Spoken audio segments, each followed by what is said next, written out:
Petits pâtissiers, vous êtes là, on est super contente de vous retrouver pour une nouvelle recette. Nous, on est en pleine forme. Non, en fait, on en a marre, on veut sortir. On a envie de voir nos copains et nos copines. Quiero ver a mis amigos. C'est voilà, exactement, on en a marre. Vous nous manquez énormément. Mais on a de bonnes nouvelles. Tenemos dos buenas noticias. La première, on va pouvoir préparer une recette super facile. Primero vamos a poder preparar una receta super fácil. Et ensuite, deuxième bonne nouvelle, les enfants, vous allez pouvoir sortir un petit peu la semaine prochaine.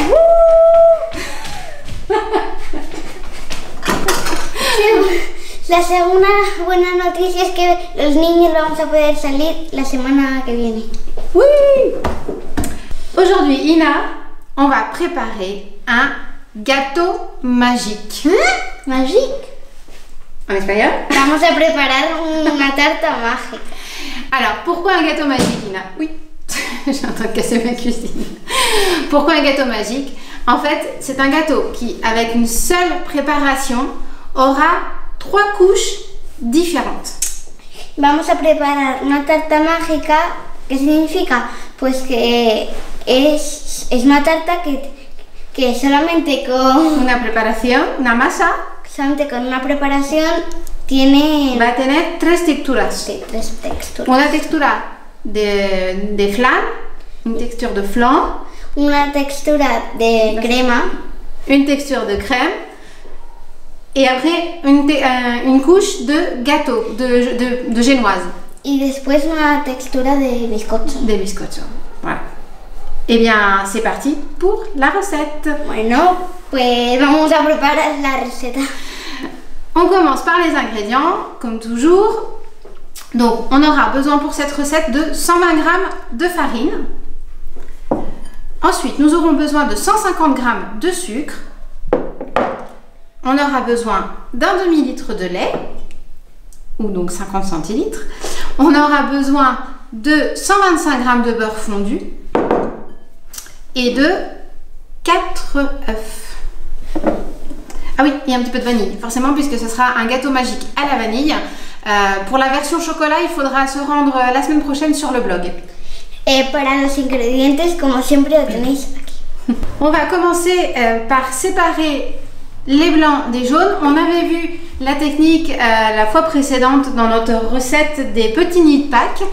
Et bien là, on va refaire la même chose donc avec les 4 œufs que l'on a.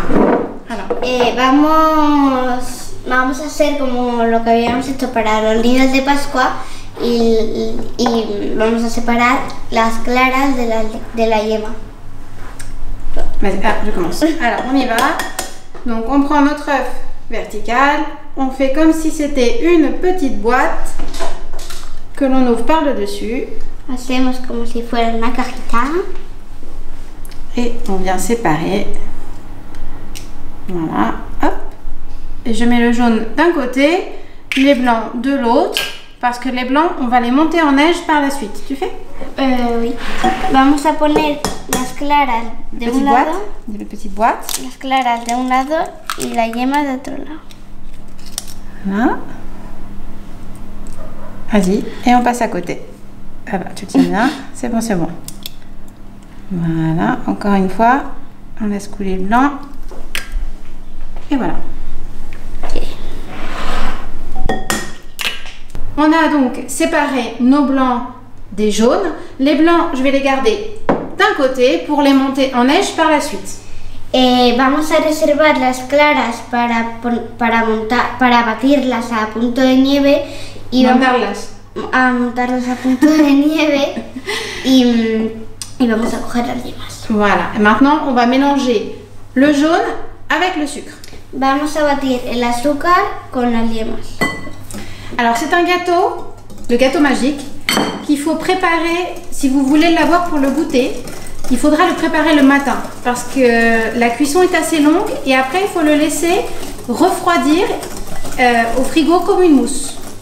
Si quieres hacer la tarta mágica es mejor, y si lo quieres tener para la merienda, es mejor hacerlo por la mañana.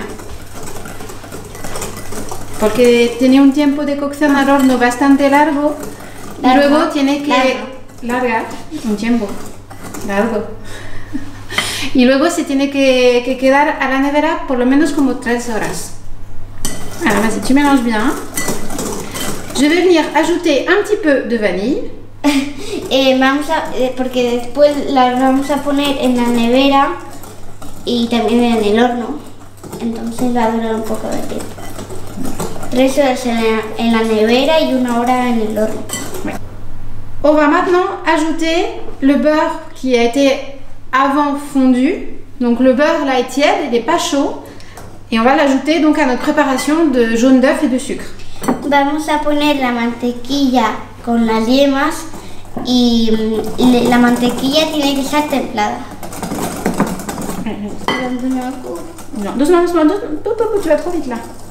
Faut mettre, alors voilà, faut mettre doucement. Non, arrête, attends, il faut bien l'intégrer, vas-y. Doucement, vas-y.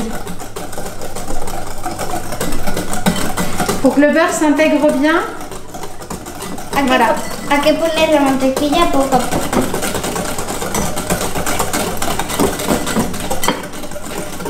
Voilà.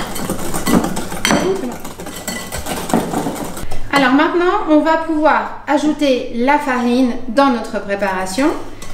Alors vas-y là. Ahora vamos a poner la harina, la yema y la mantequilla.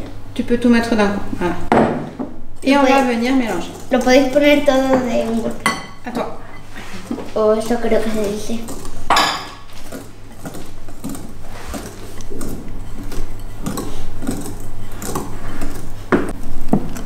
Donc on a une jolie préparation.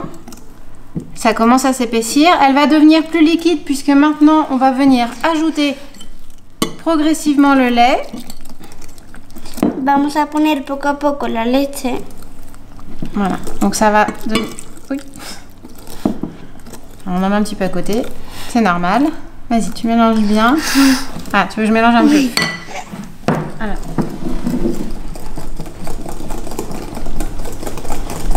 Je mets? Oui.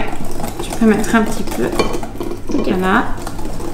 Poco a poco también. Vas-y, tu peux encore. Là. Une fois que c'est bien intégré. Voilà. Donc là encore, notre lait... Enfin, le lait, je l'ai un petit peu tiédi avant. Pas chaud non plus, mais un petit peu tiédi. La leche está templada. Voilà. Vas-y. Donc là, la pâte devient beaucoup plus liquide, c'est normal. On terminera par lui ajouter les blancs en neige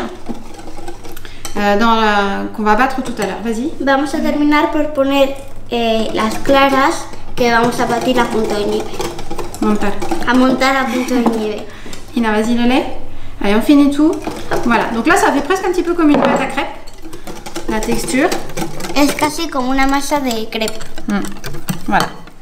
Là, on va refaire ce qu'on a fait donc il y a 2 semaines. On va monter nos blancs en neige. Donc, on l'a fait à l'aide d'un batteur électrique. Si vous avez un robot à la maison, vous pouvez aussi le faire avec le robot qui est ici. Mais nous, on préfère le faire avec le batteur. Vamos a montar las claras a punto de nieve. Je mets combien? Tu mets un. On commence toujours doucement et on va augmenter après. Comenzamos poco a poco. Je pense que nos blancs d'œufs sont bien montés. Ina, tu te souviens le petit truc? Oui, pensamos que están bien montadas a punto de nieve. Oh. Mais je l'ai fait sur toi. Donc ça, voilà, c'est le test. Alors on le fait au-dessus de la table, c'est mieux. Mais c'est pour voir si vos blancs sont bien montés. Donc là, ils sont parfaits. Et ya sabéis el truquito que es poner el bol al revés y si no se caigan. Y si no se caen, pues entonces es que están bien montadas a punto. l'étape suivante, ça va être, et c'est la dernière étape pour préparer notre gâteau magique, ça va être d'intégrer en 3 fois les blancs dans la préparation avec les jaunes d'œufs, le sucre et le lait. Donc on va venir prendre et on va venir mélanger. Hop. La última etapa va a ser de poner poco a poco las claras en la yema. Non, en la préparation. En la preparación. Voilà, et on va venir mélanger comme ça, doucement, sans trop casser les œufs, mais on peut le faire un petit peu cette fois. Lo vamos a hacer en 3 etapas. Voilà, deuxième fois. Donc vas-y, tu peux mélanger. Alors tu tournes pas, non, tu soulèves un petit peu. Voilà, comme ça. Sans trop mélanger, doucement. Oui. Ouais, il faut faire très doucement pour le faire. Hein. Hay que hacerlo muy despacio. Il ne faut pas non plus que ce soit complètement mélangé, sinon le gâteau ne marcherait pas. On va venir ajouter notre préparation, alors qui est assez liquide, donc faites attention quand vous la mettez dans le moule. Nous, on a préparé notre moule, ça peut être le moule que vous avez à la maison. Donc, on va venir la verser. Vamos a poner la preparación en un molde que tengáis en casa. Voilà. Hop. Y hay que tener mucho cuidado porque es muy líquido. Voilà. Pero nosotros ya hemos preparado todo. À cette étape-là, si vous aimez les fruits rouges, les myrtilles, les framboises, vous pouvez venir en ajouter quelques-unes sur le dessus du gâteau. Si os gustan los arándanos o las fresas o lo que sea. Les fraises, alors les fraises moins, parce que ça peut rendre un petit peu d'eau. Les framboises ou les myrtilles, c'est pas mal. Pues los arándanos y las frambuesas. Y las frambuesas podéis poner. Donc, si os gusta. On met au four 1 heure à 150 degrés. Y lo ponemos en el horno 1 hora a 180 grados. C'est parti. C'est parti mon kiki. On vient de sortir notre gâteau qui vient donc de cuire 1 heure au four. L'important maintenant, ça va être de ne pas y toucher et surtout pas le démouler. Vous devez attendre qu'il refroidisse et ensuite vous le mettez au frigo donc entre 2 et 3 heures avant de le démouler. Sinon tout va s'écrouler. Voilà, c'est le point important dans l'élaboration du gâteau. Bueno, ya tenemos la tarta mágica preparada, pero no vamos a tocar mucho y tampoco le vamos a quitar del molde. Tenemos que esperar. Es lo importante ahora que ya lo hemos sacado del horno y vamos a esperar un poquito que se enfríe. Y lo vamos a poner 3 horas a la nevera, 2 horas. Entre 2 y 3 horas. Es importante para antes de quitarle del molde. De quitarlo del molde. ¿De quitarlo? Quitarle. De quitarlo. De quitarlo. Comme toujours, n'oubliez pas de vous abonner à notre canal Tata Pasteles. Et si vous avez des commentaires, et que notre recette vous a plu, n'oubliez pas de mettre un like et vos commentaires en bas de la vidéo. Y no olvidéis darle un like y suscribiros al canal Tata Pasteles. Y como siempre, si tenéis comentarios aquí abajo del vídeo, los ponéis. Et vous pouvez bien sûr nous suivre sur les réseaux sociaux de Facebook et Instagram à Tata Pasteles. Voilà, on vous dit à bientôt. N'hésitez pas à nous envoyer vos réalisations et nous montrer comment sont vos gâteaux. À bientôt. Adiós. Au revoir, merci. Mandinga.